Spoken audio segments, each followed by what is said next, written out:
Escuchamos Tear in My Eye del DJ Bravo Mike, un poquito de lunch y chill out para estar aquí en sincronía, sintonizándonos con lo que viene, Raúl.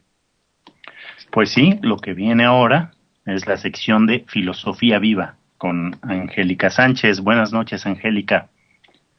Parece que hoy nos tienes un tema muy peculiar, muy singular. Hola, buenas noches. Buenas noches. Buenas noches, Raúl. Buenas noches a todos los que nos escuchan, amigos, invitados. Gracias por estar aquí y acompañarnos en un capítulo más de Filosofía Viva. Sí, el capítulo de hoy se llama De singularidades te veas. Cada vez que leo sobre generalidades, pienso en la necesidad de ello.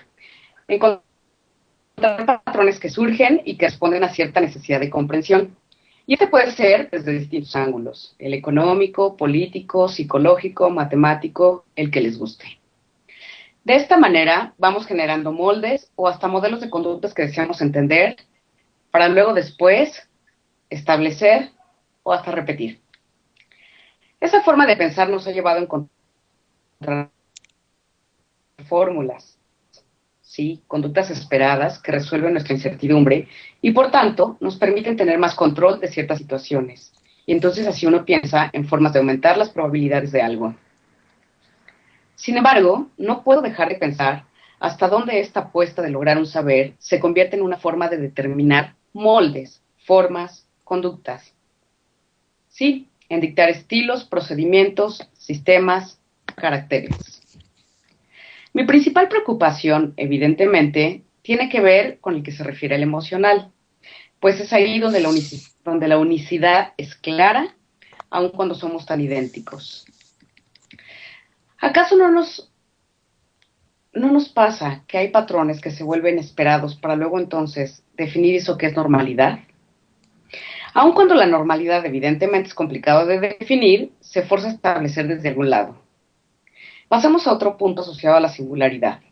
Es a donde la necesidad de filiación parece ser más potente que la de defender la identidad propia. Si bien la pertenencia nos mueve desde lo más sutil, parece ser más grande el miedo a vernos o sabernos solos. Yo me pregunto, ¿será que también este tema de sentirnos diferentes es algo que nos amenaza? ¿Desde cuándo comenzamos a tenerle miedo a esa diferencia?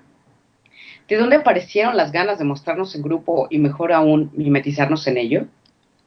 Si bien, quizá esa diferencia nos puede llevar a lugares como la locura, donde ésta ha tenido ubicación en la estratificación, encarcelamiento y anulación. Evidentemente, sobran los motivos para huir de ella. ¿Pero no es entonces también una forma de borrarnos desde algún lado?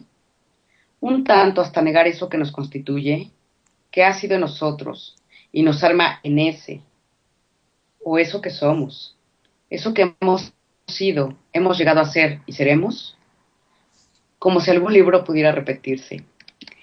Y si hemos de pensar en eso de borrarnos, ¿cómo es que la singularidad ha tomado sabor a pena, culpa o vergüenza? Incluso ahora, eso de mostrarse distinto se ha puesto tan de moda que esa diferencia supuesta se muestra con similitud. Es ahí donde uno se pregunta por lo que es la singularidad y cómo diferenciarla en medio de esa cubierta que nos atraviesa la cultura. Sí, es otro. Lejos de hablar de patrones y formas de identificarla, solo se me ocurre pensar en ser siendo. En esa forma donde uno simplemente es y está donde desea estar. Pero eso, llegar ahí, se conquista. Sí, para llegar ahí uno trabaja, se entrena, pues la singularidad se descubre, se halla, se construye y deconstruye. Para surgir, e incluso una vez que surge, parece que hay la necesidad de hacerlo con cierta regularidad, con ese ritmo que solo el deseo sabe de sí, en esa particularidad misma. La de tomarse en uno para con uno mismo, pues una vez que vivimos ahí, no hay puerta de retorno. Las ganas de seguir vienen una y otra vez. La singularidad que bien nos muestra el iris o las propias huellas de los dedos también es una necesidad simbólica, esa que tanto nos recuerda la mirada de quienes nos reconocen bajo esa unicidad. El mismo nombre es una forma de llamarnos, es decir, de sentirnos convocados, y no hay labios que repitan nuestro nombre de igual manera. Uno no puede evitar salirse de esas probabilidades o agrupaciones, pero sí podemos sumar nuevos significados, aprendizajes y tareas en cada una de ellas. Vayamos pues proceso que nos permite alojar, vestir, pronunciar nuestro nombre, el iris y la sonrisa. ¿Qué tal, Angélica? ¿Qué tal, Angélica? Saludos. ¿Cómo están? ¿Qué tal? Oye, lo que pasa es que la vez pasada, desgraciadamente, se nos terminó el tiempo. Qué bueno que vuelves a tocar esto porque creo que no me di a entender. Cuando hablabas de la voluntad, ¿te acuerdas? Porque creo que está conectado el tema, porque precisamente te quedabas ahí en la singularidad, ¿sí recuerdas? Sí. Y que yo hablaba mucho del principio hologramático, ¿recuerdas? Que de alguna manera cada una de las unidades, hablando un poco también de lo que dice o del tema que había tocado Enrique, ¿no? A lo mejor no con tanto rigor científico, pero sí con un poco de tema filosófico, ¿no? Como el holograma de alguna manera es un principio, pues, en primera instancia matemático, pero que permite ver que cada parte del todo contiene el todo en su Exacto. totalidad. Y entonces yo hacía referencia a ese holograma. Entonces, al final de la anterior discusión, como que sí sentí un poco híjole, es que como que no, como que te fuiste más a la generalización y y no tomaste en cuenta. Créeme que sí, ¿eh?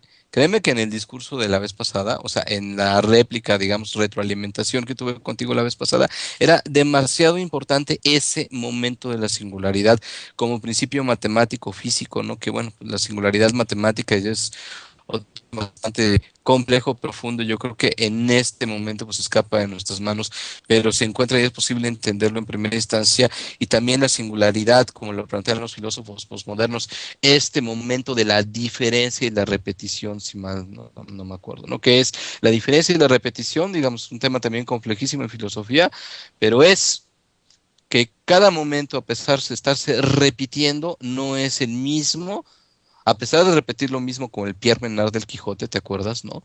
Que repite y repite, sin embargo, tiene algo, un momentum que transforma en espacio-tiempo a eso en un momento singular.